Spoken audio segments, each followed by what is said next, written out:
الله أكبر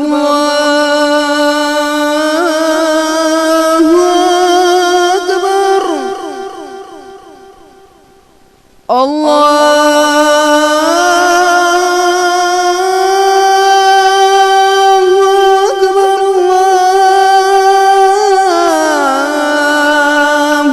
أكبر أشهد أن لا إله إلا الله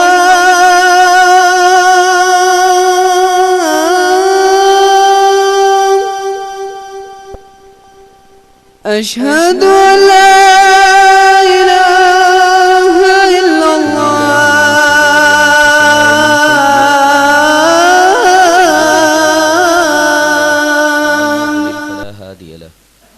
وأشهد أن لا إله إلا الله وحده لا شريك له وأشهد أن محمدا عبده ورسوله أما بعد فإن خير الحديث كتاب الله وخير الهدي هدي محمد صلى الله عليه وسلم وشر الأمور محدثاتها وكل محدثة بدعة وكل بدعة ضلالة وكل ضلالة في النار. أعوذ بالله من الشيطان الرجيم. بسم الله الرحمن الرحيم. قاف والقرآن المجيد بل عجبوا أن جاءهم منذر منهم فقال الكافرون هذا شيء عجيب أإذا متنا وكنا ترابا ذلك رجع بعيد قد علمنا ما تنقص الأرض منهم وعندنا كتاب حفيظ بل كذبوا بالحق لما جاءهم فهم في أمر مريج أفلم ينظروا إلى السماء فوقهم كيف بنيناها وزيناها وما لها من فروج والأرض مددناها وألقينا فيها رواسي وأنبتنا فيها من كل زوج بهيج تبصرة وذكرى لكل عبد منيب ونزلنا من السماء ماء مباركا فأنبتنا به جنات وحب الحصيد والنخل باسقات لها طلع نضيد رزقا للعباد وأحيينا به بلدة ميتا كذلك الخروج. أعوذ بالله من الشيطان الرجيم. يا أيها الذين آمنوا كتب عليكم الصيام كما كتب على الذين من قبلكم لعلكم تتقون.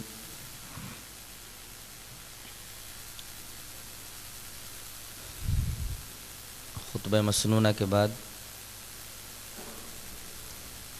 میں نے سورہ بقرہ کی ایک مشہور آیت کریمہ تلاوت کی ہے. سب سے پہلے اس آیت کریمہ کا ترجمہ ذہن نشین کر لیں. ترجمہ یہ ہے: اے ایمان والو، تمہارے اوپر روزے فرض کیے گئے جیسا کہ تم سے پہلے لوگوں کے اوپر روزے فرض کیے گئے تھے تاکہ تم متقی ہو جاؤ.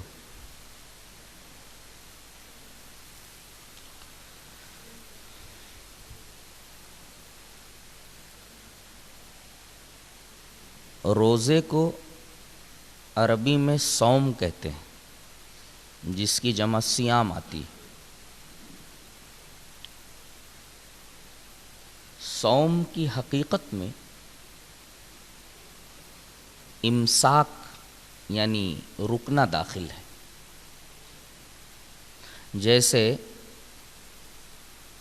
جب کوئی گھوڑا چلنے پھرنے اور کھانے پینے سے رک جاتا تھا تو عرب اس گھوڑے کو فرسٌ صائم کہتے تھے.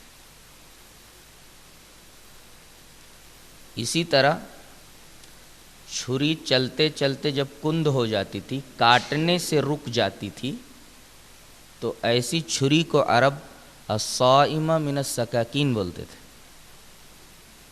اسی طرح سے کنویں پر پانی نکالنے کے لیے جو گول چرخی ہوا کرتی تھی، جس کو عربی میں بکرہ کہتے ہیں،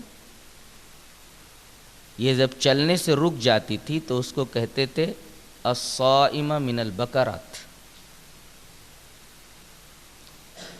خلاصہ یہ نکلا کہ صوم کی حقیقت میں امساک داخل ہے، اور وہ امساک کسی بھی چیز کے بارے میں ہو سکتا ہے، یعنی لغت میں اس کو امساک ان ای امرن کہہ سکتے ہیں، کسی بھی چیز سے رک جانے کو صوم کہتے ہیں۔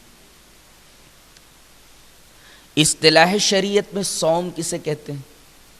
اصطلاح شریعت میں صوم کی تعریف یہ ہے الامساک عن المفترات من طلوع الشمس الى غروب الشمس بنیت خالصۃ للہ عز وجل، یعنی طلوع آفتاب سے لے کر غروب آفتاب تک خالص اللہ کو خوش کرنے کی نیت سے ان تمام چیزوں سے رک جانا جن چیزوں سے رکنے کے لیے اللہ تبارک و تعالی نے تم سے کہا ہے۔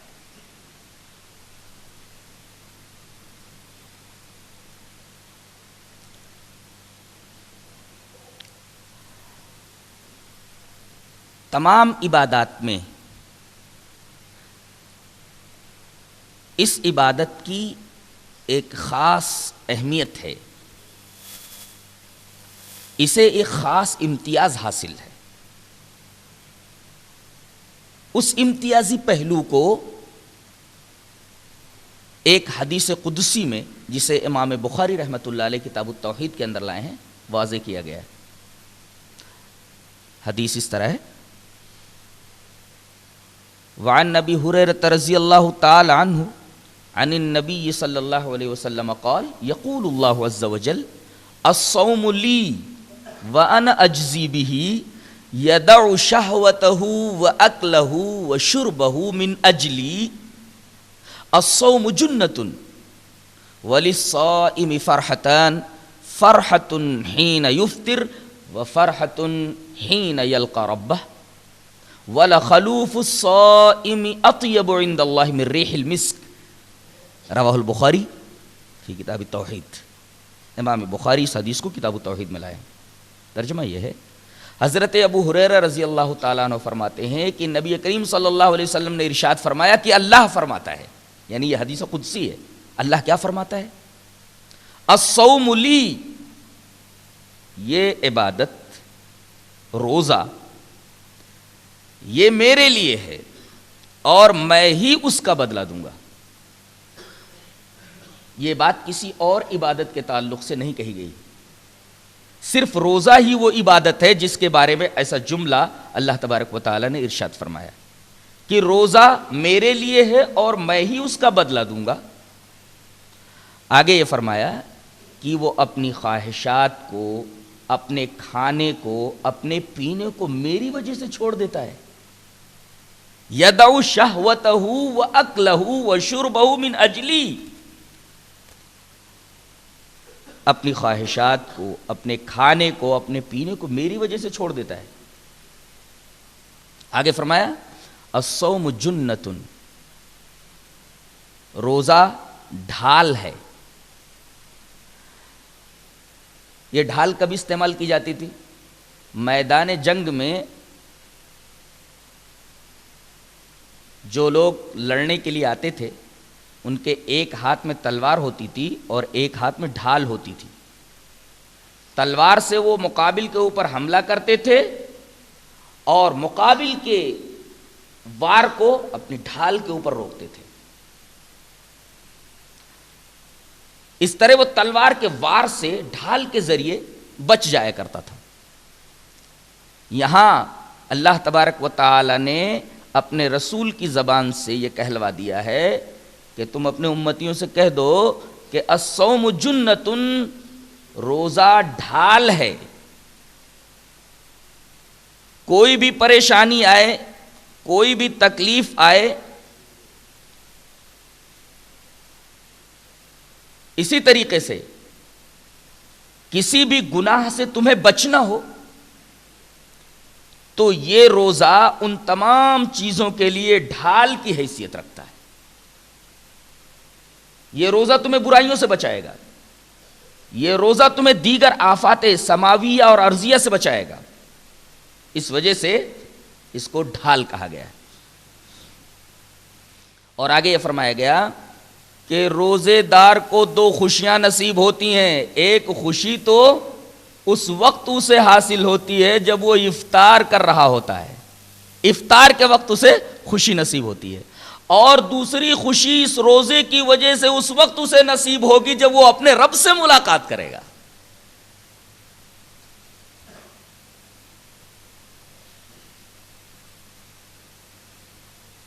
آخری بات نبی کریم صلی اللہ علیہ وسلم نے یہ فرمائی کہ روزے کی حالت میں انسان کے منہ سے جو بدبو نکلتی ہے, یہ بدبو اللہ تبارک و تعالی کے نزدیک مشک کی خوشبو سے بھی زیادہ بہتر ہے, مشک کی خوشبو سے بھی زیادہ محبوب ہے, اس کے نزدیک زیادہ اچھی ہے. اس حدیث پاک سے استدلال صرف یہ کرنا تھا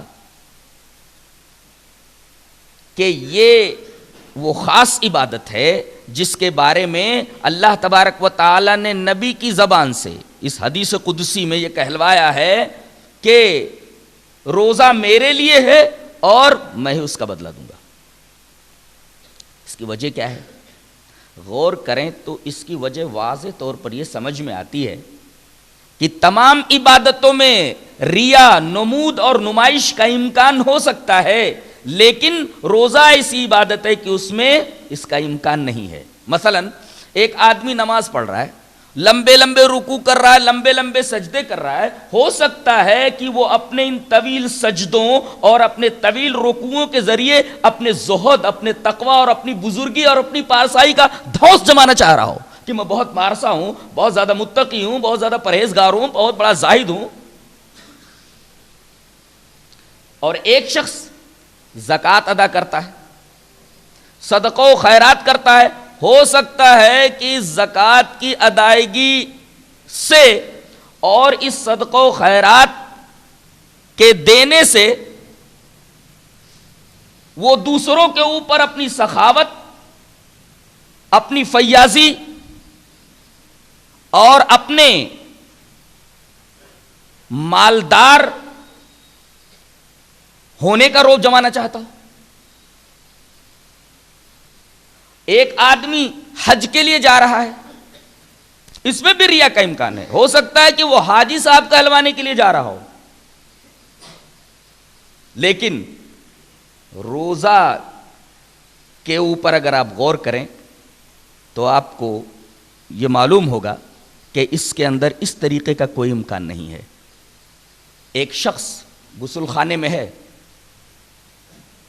سخت گرمی کا موسم ہے,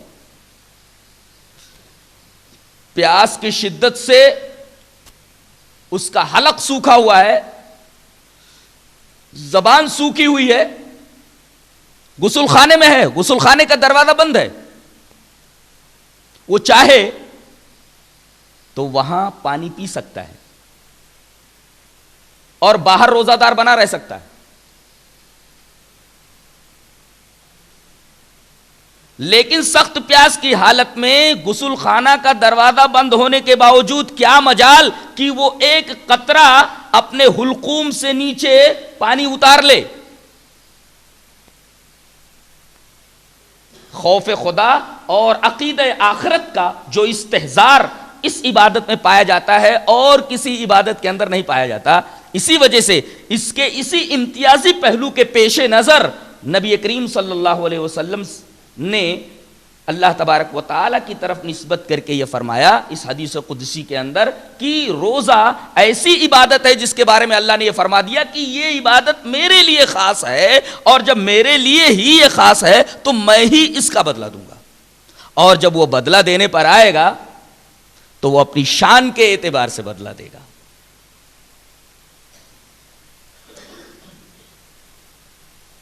بدلے کی ایک کیفیت تو ایک حدیث میں مذکور ہے, جی چاہتا ہے کہ وہ حدیث آپ کے سامنے پیش کر دوں. حدیث اس طرح ہے, وان سہل رضی اللہ تعالی عنہ عن النبی صلی اللہ علیہ وسلم قال ان فی الجنت بابا یقال له الریان يدخل منه الصائمون لا يدخل منه احد غيرهم يقال أين الصائمون فيقومون لا يدخل منه أحد غيرهم فَإِذَا دَخَلُوا أُغْلِقَ فَلَمْ يَدْخُلْ مِنْهُ أَحَدٌ رواہ البخاری فی کتاب الصیام. حضرت امام بخاری اس حدیث پاک کو ایسے ہی کتاب الصیام میں لائے. حضرت سہل بن سعد ساعدی سے حضرت سہل بن سعد فرماتے ہیں کہ نبی کریم صلی اللہ علیہ وسلم نے ارشاد فرمایا کہ جنت میں ایک خصوصی دروازہ ہے.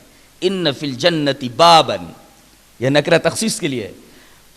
جنت میں ایک دروازہ ہے خاص طور سے اللہ تبارک و تعالی نے بنوایا ہے. اس دروازے کا نام ریان ہے. اس دروازے سے کون لوگ داخل ہوں گے؟ یدخل منہ الصائمون، صرف روزے دار داخل ہوں گے. لا يدخل منہ احد غیرہم، روزے داروں کے علاوہ اس دروازے سے اور کوئی داخل نہیں ہو سکتا. قیامت کے دن منادی کی جائے گی، آواز لگائی جائے گی، این الصائمون، روزے دار کہاں ہیں؟ یہ خصوصی منادی کرائی جائے گی. این الصائمون، روزہ رکھنے والے کدھر ہیں؟ ادھر آ جائیں. فیقومون، روزے دار کھڑے ہو جائیں گے اور اس دروازے سے انہیں داخل کیا جائے گا. لا يدخل منہ احد غیرہم، اس دروازے سے ان کے علاوہ کوئی داخل نہیں ہوگا. فَإِذَا دَخَلُوا، جیسے ہی وہ لوگ داخل ہوں گے، اغلقا، وہ دروازہ بند کر دیا جائے گا. فَلَمْ يَدْخُلْ مِنْهُ أَحَدٌ، اس سے اور کوئی پھر داخل نہیں ہوگا. ان کے داخلے کے بعد وہ دروازہ ہمیشہ کے لیے بند کر دیا جائے گا. کوئی آدمی پھر اس دروازے سے داخل نہیں ہوگا. اس حدیث پاک سے روزے کی اہمیت اور اس کی خصوصیت اور اس کی فضیلت کا مزید اندازہ ہوا. بعض لوگ یہ سوالات کرتے رہتے ہیں کہ ہم یہ دیکھتے ہیں کہ بہت سارے لوگ روزہ رکھتے ہیں، لیکن روزے کا مہینہ گزر جانے کے بعد ان کی زندگیوں میں کوئی تبدیلی نہیں آتی. ان کی زندگی ویسی کی ویسی رہتی ہے. اور آپ حدیثیں سناتے ہیں کہ رمضان کے مہینے میں روزوں کی وجہ سے یہ برکتیں انسان کو حاصل ہوتی ہیں. ان برکتوں کا حصول تو انسانی زندگی پر دکھائی نہیں دیتا. اس کی کیا وجہ ہے؟ کتنے روزے دار ہیں کہ وہ مہینے پر روزہ رکھتے ہیں لیکن روزے کے گزر جانے کے بعد ان کی زندگیوں میں کوئی برکت، کوئی تبدیلی دکھائی نہیں دیتی. آخر حدیث کے اندر جو یہ برکتیں بتائی گئی ہیں، ان برکتوں کا ظہور ان کی زندگیوں میں کیوں نظر نہیں آتا؟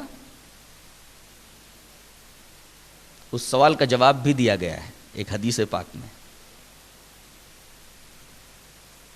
کہ کسی بھی چیز سے کچھ حاصل کرنے کے لیے، کسی عبادت سے برکتوں کو حاصل کرنے کے لیے کچھ شرائط ہوتے ہیں. مثلا نماز کے لیے وضو شرط ہے. اگر آدمی وضو نہ کرے اور نماز پڑھ لے، نماز نہیں ہوگی. ایسے ہی روزوں سے برکتوں کو حاصل کرنے کے کچھ شرائط ہیں. اگر ان شرائط و آداب کو نہ برتا جائے تو روزوں کے اندر جو برکتیں ہیں اور روزوں کی جو فضیلتیں ہیں، انسان انہیں کیسے حاصل کر سکتا ہے؟ جب ہر چیز کے حاصل کرنے کے لیے کچھ شرائط اور آداب ہوا کرتے ہیں، تو کیا روزوں کی برکتیں اور فضیلتیں ایسے ہی بغیر شرائط و آداب کے انسان کو حاصل ہو جائیں گی؟ نہیں، ایسا نہیں ہوگا. جن لوگوں کے اوپر رمضان کے بعد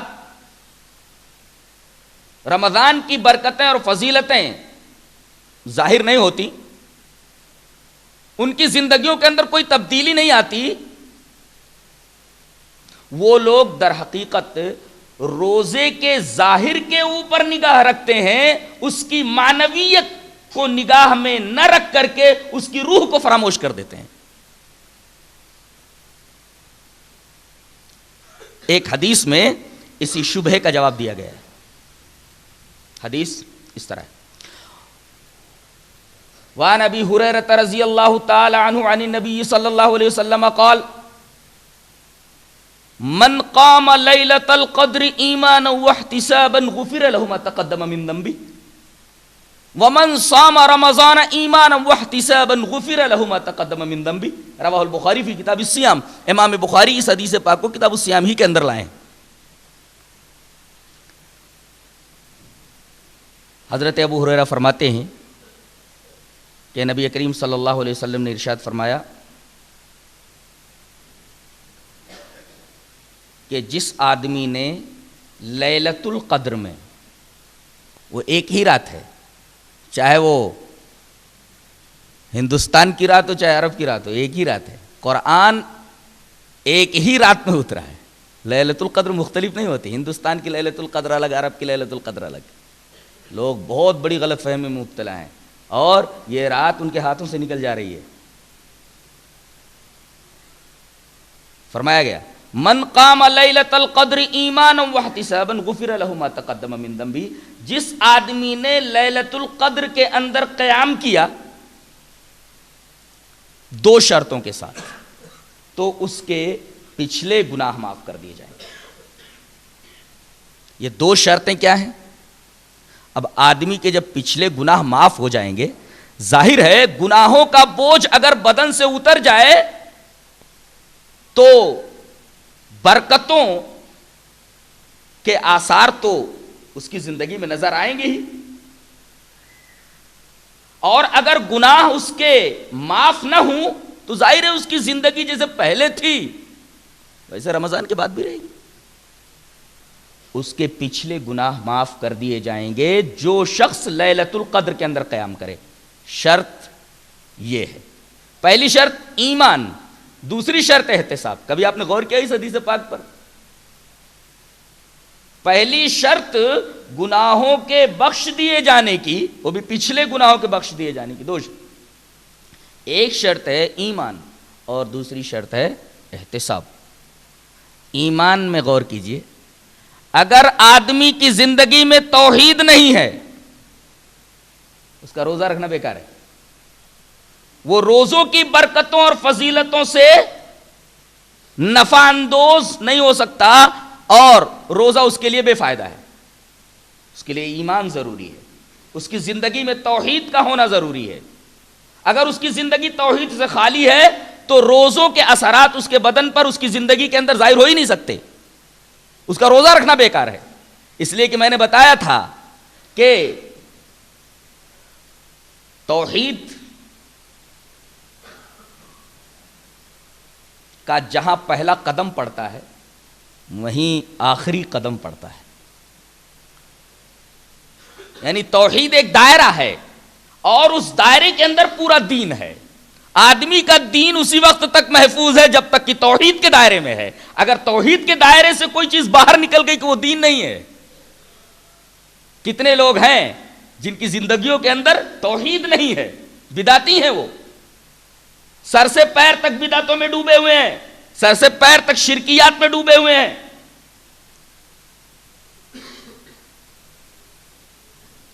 اور رمضان کے آ جانے کے بعد بھی وہ لوگ جو توحید کے دعوے دار ہیں وہ اپنی زندگی میں کوئی بھی تبدیلی لانے کے لیے خود تیار نہیں ہے، تو اللہ تبدیلی کیسے لائے گا؟ ٹھیک ہے تم توحید لیے بیٹھے رہو، توحید کے بعد اعمال کی بھی تو اہمیتیں ہیں۔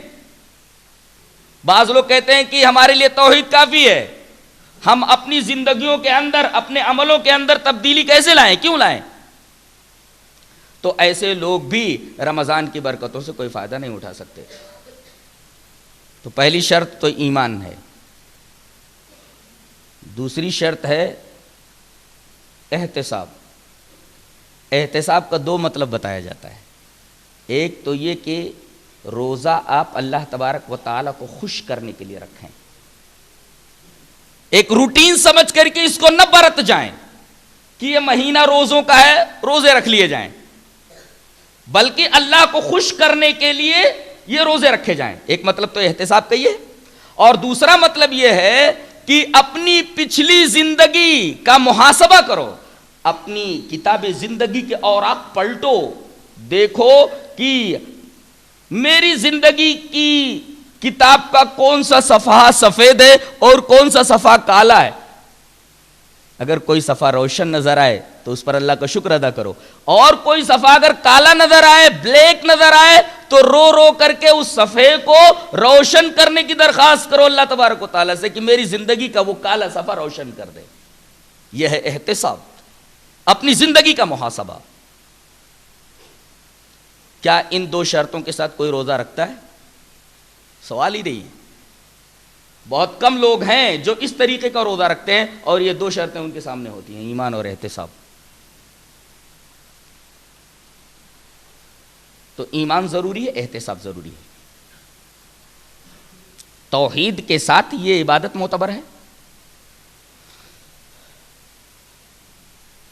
اور کچھ شرائط ایک حدیث میں بیان کیے گئے. جی چاہتا ہے کہ وہ حدیث بھی آپ کے سامنے رکھ دوں.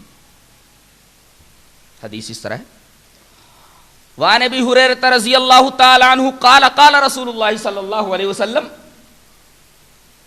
من لم يدع قول الزور والعمل به فليس لله حاجة في ان يدع طعامه وشرابه. رواہ البخاری فی کتاب الصیام. امام بخاری اس حدیث پاک کو بھی کتاب الصیام ہی میں لائے جہاں روزوں کا بیان ہے. حضرت ابو ہریرہ رضی اللہ تعالیٰ عنہ سے حضرت ابو ہریرہ رضی اللہ تعالیٰ عنہ ارشاد فرماتے ہیں کہ نبی کریم صلی اللہ علیہ وسلم نے ارشاد فرمایا کہ جو آدمی جھوٹی بات کو نہ چھوڑ دے اور جھوٹ پر عمل کو نہ چھوڑ دے، جو زور کو نہ چھوڑ دے اور جو زور پر عمل کو نہ چھوڑ دے. زور مانے جھوٹی بات، جھوٹی گواہی، ہر جھوٹ زور ہے، اور ہر جھوٹ کے اوپر عمل کرنا یعنی دغابازی وغیرہ. تو جو آدمی جھوٹ کو نہ چھوڑے، دغابازی کو نہ چھوڑے، تو اللہ تبارک و تعالی کو ایسے آدمی کے کھانے پینے کے چھوڑ دینے کی کوئی حاجت نہیں ہے، اس کو اس کی کوئی ضرورت نہیں ہے.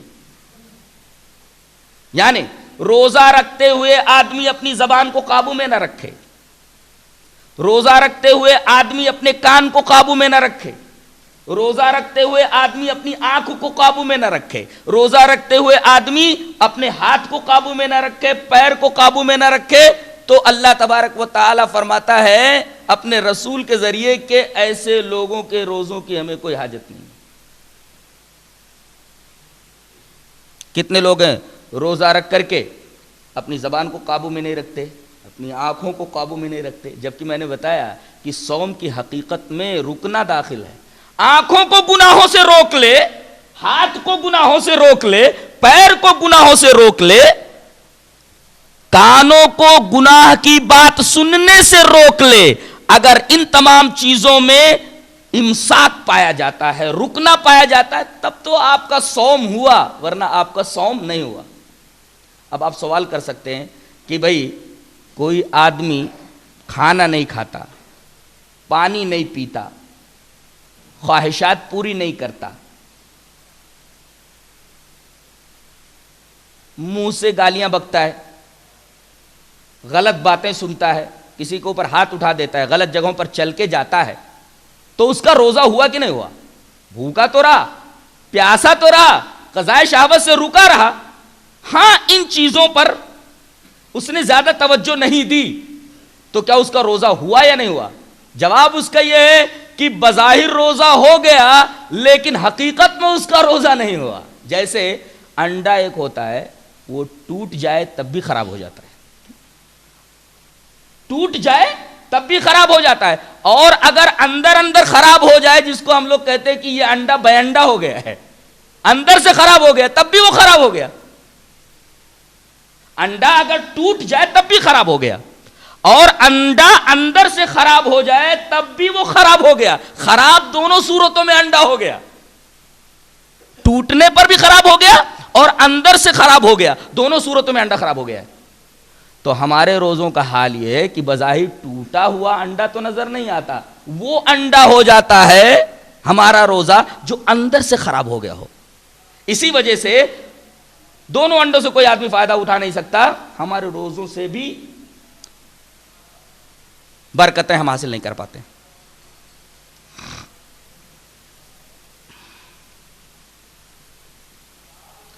روزے سن 2 ہجری میں فرض ہوئے. میرا خیال یہ ہے کہ نبی کریم صلی اللہ علیہ وسلم نے جب مکہ سے مدینہ کی طرف ہجرت کی تو ہجرت کے 18 مہینے کے بعد روزے فرض ہوئے، اور تحویل قبلہ کا حکم اس سے 1.5 یا 2 ماہ قبل آیا تھا. یعنی اللہ تبارک و تعالی نے بیت المقدس قبلہ نہ رکھ کر کے بیت الحرام کو مسلمانوں کا قبلہ بنا دیا. اس کے 1.5-2 مہینے کے بعد یعنی ہجرت کے 18 مہینے بعد اللہ تبارک و تعالیٰ نے سن 2 ہجری کے اندر مسلمانوں کے اوپر روزے فرض کیے. اس کی فرضیت کا ثبوت قرآن سے بھی ہے اور حدیث سے بھی ہے. اللہ تبارک و تعالیٰ نے ارشاد فرمایا یا ایھا الذین آمنوا کتب علیکم الصیام. کتبہ کا لفظ عربی میں فرضیت کے لیے آتا ہے. اے ایمان والو روزے تمہارے اوپر فرض کیے گئے. اس میں خصوصی نکتہ دیکھیں آپ, اللہ تبارک و تعالیٰ نے ایمان والوں کو مخاطب کر کے کہا کہ روزے تمہارے اوپر فرض ہوئے, یعنی ایمان کے بغیر روزہ غیر معتبر ہے. بعض لوگ ہیں جو غیر مسلم ہیں, دین اسلام کو نہیں مانتے, لیکن وہ روزہ رکھتے ہیں. کیا ان روزوں کے معنوی برکات اور معنوی فوائد سے وہ مستفید ہو سکتے ہیں؟ قطعاً نہیں. روزہ فرض ایمان والوں کے اوپر ہے اور ایمان والے ہی اس کی برکتوں سے مستفید ہو سکتے ہیں. اسی وجہ سے اللہ تبارک و تعالی نے ایمان والوں کو خطاب کر کے یہ فرمایا ہے کہ تمہارے اوپر روزے فرض کیے گئے.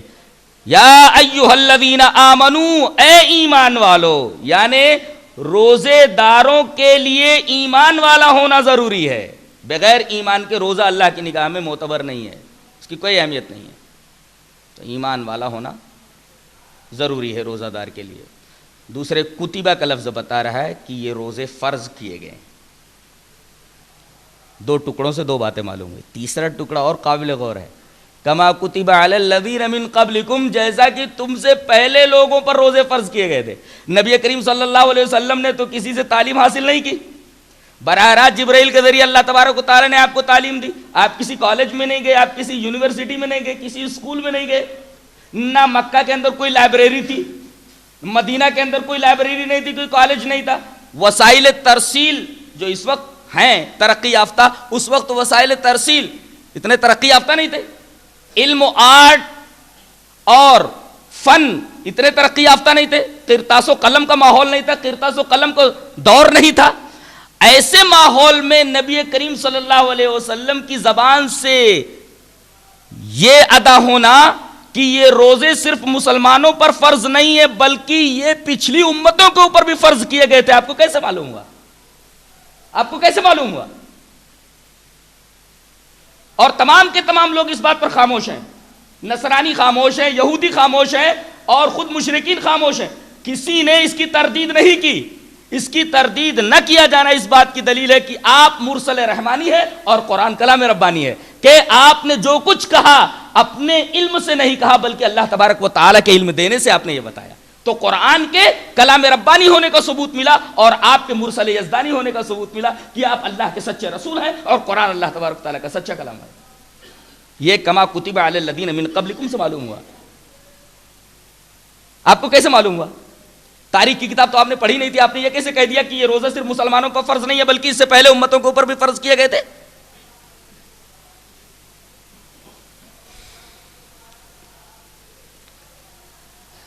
آخری ٹکڑا روزوں کی فرضیت کی علت بتا رہا ہے کہ روزے اس لیے فرض کیے گئے ہیں, روزوں کی فرضیت کا سبب یہ ہے تاکہ تمہاری زندگی میں تقوی آ جائے. روزوں کا جو فائدہ ہے وہ تقوی ہے, جس پر ہم آج رات میں انشاءاللہ گفتگو کریں گے.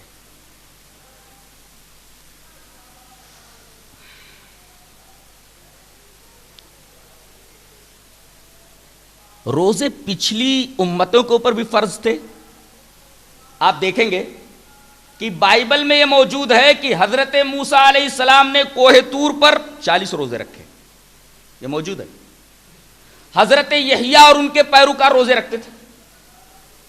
حضرت دانیال علیہ السلام نے 3 ہفتے کے روزے رکھے. اور یہودیوں کا ہاں روزہ تو بالکل مشہور ہے, لیکن ان کے ہاں روزہ بالکل ایک رسمی عبادت کی حیثیت رکھتا تھا. وہ روزہ کب رکھتے تھے؟ جب کوئی آفت آتی تھی, جب کوئی خطرہ ہوتا تھا یا ماتم ہوتا تھا, اس وقت روزہ رکھتے تھے. اور اسی طریقے سے کوئی کفارہ ادا کرنا ہوتا تھا توبہ وغیرہ کا, تو یہ روزہ رکھتے تھے. یعنی ان کے ہاں روزہ بالکل ایک رسمی انداز کا تھا، اور وہ لوگ ایک مرتبہ افطار کرتے تھے بس۔ اس بارے میں بھی مسلمانوں کو تاکید کی گئی ہے کہ وہ یہودیوں کی مخالفت کریں۔ دوسرے مذاہب میں روزے اور اسلام میں روزے دونوں میں ایک گہرا فرق ہے کہ دوسرے مذاہب کے روزے شمسی اعتبار سے رکھے جاتے ہیں۔ اس میں پریشانی یہ ہے کہ شمسی اعتبار سے اگر روزے کسی تکلیف دہ موسم میں متعین ہو گئے تو ہمیشہ اسی تکلیف دہ موسم میں آئیں گے، لیکن اسلام میں روزوں کو قمری حساب کے پیش نظر متعین کیا گیا ہے۔ فائدہ یہ ہے کہ اس طرح روزے ہر موسم میں آئیں گے اور روزے دار ہر موسم کا مزاج شناس ہو جائے گا۔ گرمی میں روزہ رکھنے کا جو احساس ہے اسے ہوگا، سردی میں روزہ رکھنے پر کیا محسوس ہوتا ہے اسے معلوم ہو جائے گا۔ ہر موسم کا مزاج شناس بنا دیا جاتا ہے قمری مہینے کے حساب سے روزہ متعین کر کے۔ اور دوسری خصوصیت اور بھی ہے کہ اللہ کھانے سے منع نہیں کر رہا ہے، کھانے سے منع نہیں کیا، کھانے کا وقت صرف بدل گیا ہے۔ آدمی جب صبح اٹھتا ہے تو فجر کے بعد کچھ لائٹ ناشتہ وغیرہ لیتا ہے کہ نہیں لیتا ہے؟ اللہ تبارک و تعالی نے بس اتنا کیا ہے کہ بندے تو صبح اٹھ کر کے سورج کے نکلنے کے بعد تو کچھ کھا لیتا تھا، اب ایسا کر تھوڑا پہلے کھا لیا کر۔ کھانے کی پابندی کہاں ہے؟ کھانے کا وقت بدل دیا گیا ہے، کھانے کی پابندی نہیں۔ غور کرو تو یہ بھی اللہ تبارک و تعالیٰ کا کتنا بڑا احسان ہے کہ میں نے کھانے سے منع نہیں کیا، میرے بندے میں نے تیرے اوپر کوئی زور زبردستی نہیں کہ کھانے کا تھوڑا سا وقت بدل دیا کہ تھوڑا پہلے کھا لے، اور اس میں ایک مقصد ہے تیرے فائدے کے لیے کہ تو اپنی عادت کا غلام نہ بن جا، میرا غلام بن جا۔ تو وقت بدل کر کے اللہ تبارک و تعالی نے یہ شعور دیا ہے ایمان والوں کو کہ اے ایمان والو، تم عادت کے غلام مت بن جانا، میں چاہتا ہوں کہ تم خالص میرے غلام بن جاؤ، میرے عابد بن جاؤ۔ تھوڑے دنوں تک آدمی کو کچھ پریشانی ہوتی ہے، لیکن پھر اسی وقت بھوک لگنے لگتی ہے، آدمی چاہتا ہے کہ اسی وقت مجھے کھانا ملے۔ تو دیگر مذاہب کے روزوں میں اور اسلامی روزوں میں ایک بین فرق یہ بھی ہے۔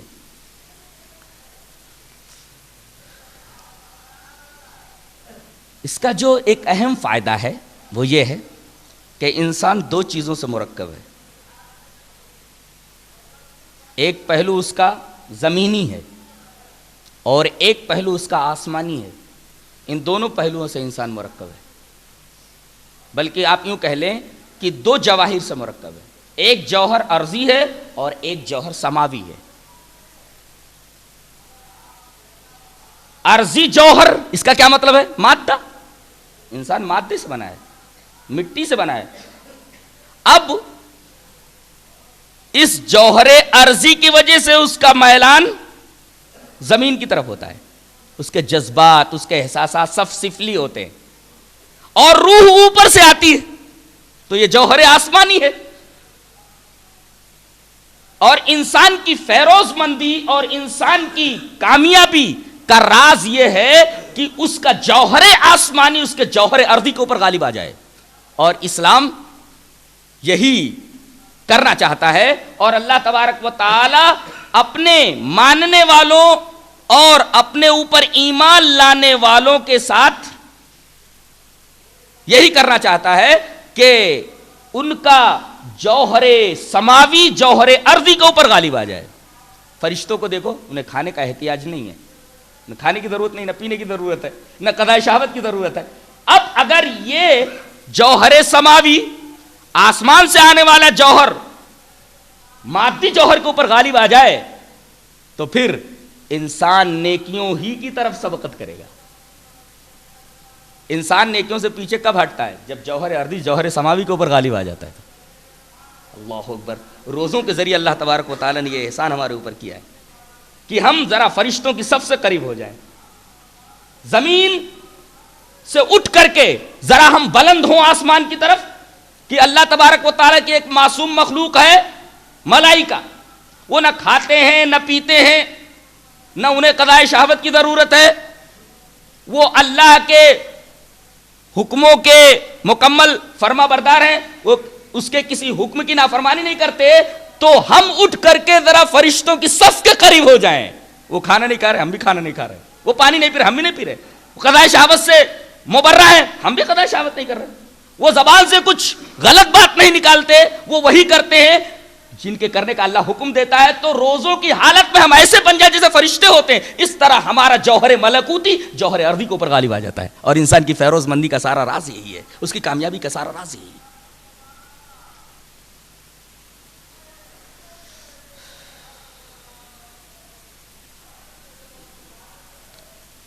روزے سے جہاں ایک طرف آدمی کا روحانی فائدہ ہے، وہاں جسمانی فائدہ بھی ہے. بہت سارے مریضوں نے یہ کہا، مختلف امراض میں مبتلا لوگوں نے یہ کہا، خاص طور سے ہارٹ پیشنٹس نے تو یہ کہا کہ روزوں کی وجہ سے ہمیں کافی آرام ملتا ہے، کافی سکون ملتا ہے، اور وہ روزوں کی برابر پابندی کرتے ہیں. اب روزوں کے مکمل فائدے یہ تو اطباء اور ڈاکٹرز ہی بتا سکتے ہیں، لیکن ایک بات تو ایک عامی آدمی بھی جانتا ہے کہ عام طور پر بیماریاں خرابی معدہ کی وجہ سے ظہور پذیر ہوتی ہیں. آدمی کا معدہ خراب ہو جاتا ہے، آدمی بیمار ہو جاتا ہے. اکثر بیماریاں خرابی معدہ کی وجہ سے ظہور میں آتی ہیں. اور معدہ خراب کب ہوتا ہے؟ جب اس کے اوپر ضرورت سے زیادہ برڈن ڈال دیا جائے، ضرورت سے زیادہ بار ڈال دیا جائے، ضرورت سے زیادہ بوجھ ڈال دیا جائے، معدہ خراب ہو جاتا ہے. روزوں کے ذریعے معدے کے اوپر سے یہ بوجھ ذرا کم کر دیا جاتا ہے. مشین لوہے کی ہی کیوں نہ ہو، برابر چلتی رہے خراب ہو جاتی ہے. اس کو دیر پا رکھنے کے لیے ضروری ہے کہ اس کو آئل دیا جائے، اس کو کچھ دیر روک کر کے اس کی صفائی وغیرہ کی جائے تو مشین دیر پا ہوتی ہے. یہی حال ہمارے جسمانی مشین کا بھی ہے کہ معدہ یہ پورے بدن میں ایسا حصہ ہے جو کبھی آرام نہیں کرتا، کبھی آرام نہیں کرتا. آنکھیں آرام کر لیتی ہیں، دماغ آرام کر لیتا ہے، ہاتھ پیر آرام کر لیتے ہیں، لیکن معدہ یہ ہضم جیسے محنت طلب وظیفے کو برابر ادا کرتا رہتا ہے، اس کو آرام نہیں ملتا. لہذا اس کو بھی تھوڑا سا آرام دے دو. اللہ تبارک و تعالیٰ یہ مہینہ ہمیں دے کر کے معدے کے اوپر سے بڑی حد تک بوجھ اتار کر کے ہمارے جسم کو صحت مند رکھنے کا ایک پلان ہمیں دے رہا ہے. کیوں نہ ہم اس پلان کو قبول کریں اور صحت مند رہیں.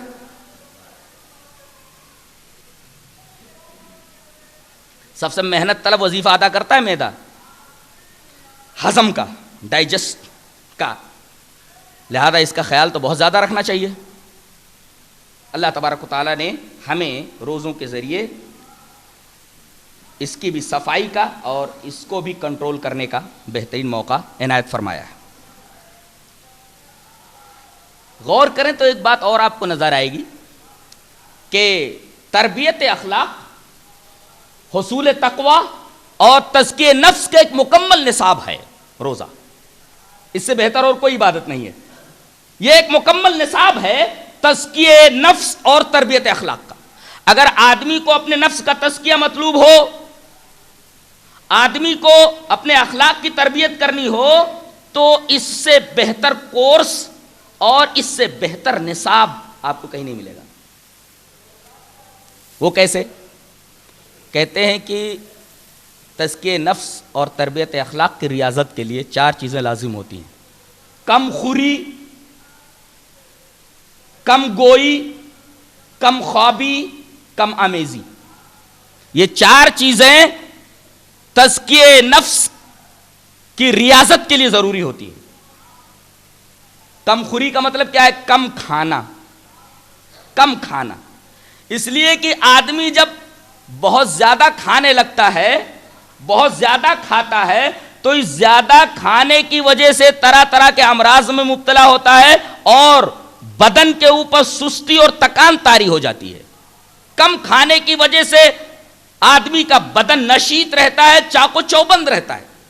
اسی وجہ سے جو لوگ ڈائٹ کرتے ہیں، دیکھیے ان کا بدن کیسا رہتا ہے، ان کی صحت کیسی رہتی ہے، قابل رشک ہوتی ہے. بعض لوگ جو بہت زیادہ موٹے ہو جاتے ہیں، چربی بہت زیادہ ہو جاتی ہے، ان کا چلنا دشوار ہو جاتا ہے، تو ڈاکٹر ان کو دوائیوں کے ساتھ ساتھ کچھ ورزشیں بھی بتاتے ہیں اور کچھ ڈائٹ بھی بتاتے ہیں. تو ڈائٹ تو صحت کو کنٹرول کرنے کے لیے ایک بہترین ذریعہ ہے. تو کم خوری یعنی کم کھانا یہ ایک طریقے کی ڈائٹنگ ہے. اس سے بڑی حد تک آدمی چاق و چوبند رہتا ہے، اس کا نفس جو ہے نشیط رہتا ہے، اور زیادہ کھانے کی وجہ سے آدمی کے اوپر سستی طاری ہو جاتی، تکان طاری ہو جاتی. اسی وجہ سے نبی کریم صلی اللہ علیہ وسلم نے فرمایا کہ پیٹ کے 3 حصے کر لیا کرو، ایک حصہ کھانے کے لیے، ایک حصہ پانی کے لیے اور ایک حصہ ہوا کے لیے. اب ہم کیا کرتے ہیں کہ تینوں حصے کھانوں سے بھر لیتے ہیں. اب بیماریاں پیدا نہیں ہوں گی، پریشانی پیدا نہیں ہوگی تو اور کیا ہوگا.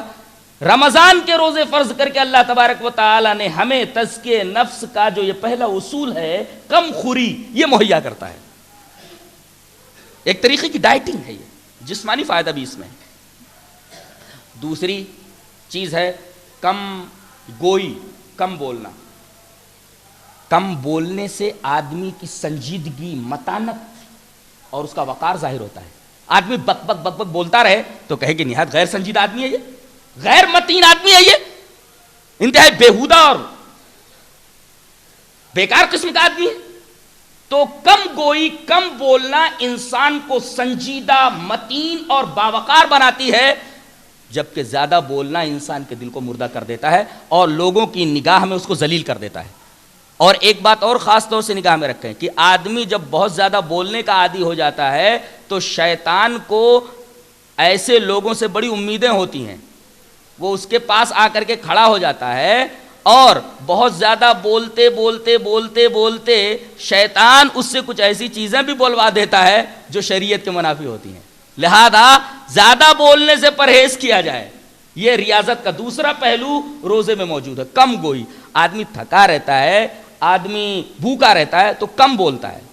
کھا کر کے جب آرام سے بیٹھتا ہے آدمی تو بہت زیادہ بولتا ہے، بسیار گو ہو جاتا ہے. وہ بسیار گوئی سے یہ چیز روک دیتی ہے جو آدمی کے ذلیل ہونے کا سبب بنتی ہے. ایک ہے کم خوری، دوسرے کم گوئی، اور تیسرے یہ ہے کم خوابی.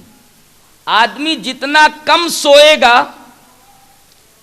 اتنا ہی زیادہ اس کی روح چاق و چوبند رہے گی. اس لیے کہ فرشتے سوتے نہیں ہیں، ان کو سونے کی ضرورت نہیں ہے. اور دنیا کے اندر انہی لوگوں نے بڑے بڑے کارنامے انجام دیے ہیں جو زیادہ سوتے نہیں تھے. تاریخ اٹھا کر کے دیکھ لو. اور وہی اسٹوڈنٹ کامیاب ہوتے ہیں جو بہت کم سوتے ہیں، وہی لوگ میرٹ میں آتے ہیں جو بہت کم سوتے ہیں. لہذا بہت کم سونے کی عادت ڈالو، بہت کم سونے کی عادت ڈالو. جسم کا حال یہ ہے کہ اگر 24 گھنٹہ آدمی سوتا رہے تو بدن یہ کہے گا کہ 24 گھنٹے سوتا رہے. اور اگر آدمی 2 گھنٹے سونے کی عادت بنا لے تو 2 گھنٹے میں اس کی نیند پوری ہو جائے گی. وہ بدن کا حال ہے. لہذا اگر دنیا میں کوئی کارنامہ انجام دینا ہے اور خاص طور سے اسٹوڈنٹس کو میرٹ میں آنا ہے اور کچھ بننا ہے، آگے ترقی کرنا ہے، تو انہیں کم خواب ہونا ضروری ہے، کم سونا ان کے لیے ضروری ہے. روزے میں موقع ملتا ہے کم سونے کا. آدمی زیادہ مشغول ہوتا ہے، اچانک نیند میں سے اٹھا دیا جاتا ہے اس کو. سحری کا وقت ہو گیا، اٹھیے، اس کی نیند پوری نہیں ہوئی ہے اور آدمی کو اٹھا دیا جاتا ہے. پھر آدمی جب برش وغیرہ کرنے کے بعد جب ایک دم نشیط ہو جاتا ہے دوبارہ سونے کی کوشش کرے، جلدی نیند نہیں آتی. دیکھیے کم خوابی یہ تیسرا پہلو ہے نفس کو نشاط میں رکھنے کا. اور آدمی اگر زیادہ سوتا ہے تو قلب و نظر پر حجابات چھا جاتے ہیں، آدمی کا دماغ سو جاتا ہے. آدمی کا دماغ ایکٹیو اس وقت رہتا ہے جب آدمی کم سوئے. آدمی زیادہ سوئے گا اس کا دماغ سو جائے گا، قلب و نظر پر حجاب آ جاتا ہے، پردہ آ جاتا ہے. تو کم گوئی، کم خوابی، کم خوری، اور ایک ہے کم آمیزی.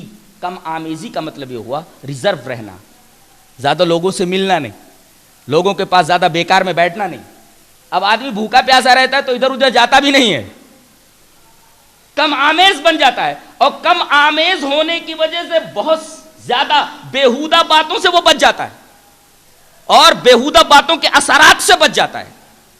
کھا پی کر کے ادھر ادھر گھومتا رہتا ہے، اس آدمی کے پاس بیٹھا ہوا، اس آدمی کے پاس بیٹھا ہوا، بہت سارے بیہودہ اثرات کو قبول کرتا ہے، لیکن روزہ رکھنے کی وجہ سے آدمی کم آمیز ہو جاتا ہے، ریزروڈ ہو جاتا ہے. یہ بھی بہت اہم چیز ہے خاص طور سے اسٹوڈنٹس کے لیے. اور زندگی میں جو لوگ بہت آگے بڑھنا چاہتے ہیں ان کو کم آمیز ہونا چاہیے. جب کم آمیز ہوں گے، زیادہ لوگوں سے ملیں گے نہیں، تو ان کو پڑھنے کے مواقع زیادہ فراہم ہوں گے. تو روزہ یہ مکمل ایک کورس ہے ریاضت کا، تزکیہ نفس کا، تربیت اخلاق کا. یہ کچھ فوائد تھے جو ہم نے آپ کے سامنے رکھے، روحانی فوائد اور جسمانی فوائد، اخلاقی فوائد، نفس کے فوائد. اور غور کریں گے تو اللہ تبارک و تعالیٰ نے نہ جانے کیا کیا فوائد ہمارے روحانی اور جسمانی اس روزے کے اندر، اس عبادت کے اندر رکھ رکھے ہیں. اللہ تبارک و تعالیٰ ہمیں نیک عمل اور اچھی سمجھ کی توفیق عطا فرمائے. وآخر دعوانا ان الحمدللہ رب العالمین.